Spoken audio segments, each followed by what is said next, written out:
fait le vol du côté de Muret, à proximité de Toulouse.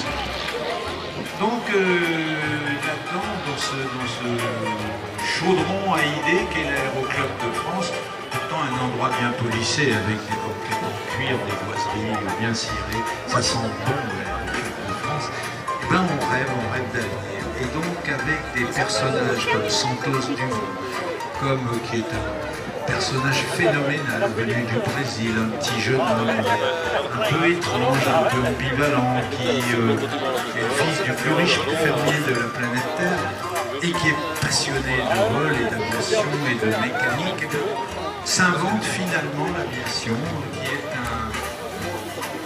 qui est une espèce au départ de sport mécanique, mais qui va devenir, on le sait, tout à fait autre chose. En tout cas, voici donc deux avions qui ont marqué leur temps. Celui qui est en tête, et donc avec le numéro 7 sur le fuselage, c'est un Morales H. Le même avion qui, en 1911, a permis à un jeune fils de famille, fils d'avocat, son père était avocat pour des sucreries de la Réunion, de l'île de la Réunion, il s'appelait Roland Garros, il ne savait pas jouer au tennis, ou du moins quand on juge, après les photos qu'on a de Garros avec une raquette à la main, il tient ça comme un arrosoir, donc ça devait pas être un bon tennisman. Mais c'était un excellent rugbyman.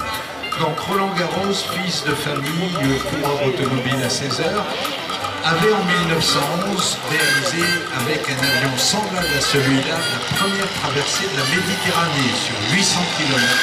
Parti des rivages de la Méditerranée au sud de la France, il avait atteint Bizerte, en Tunisie. Et derrière l'avion de Garros,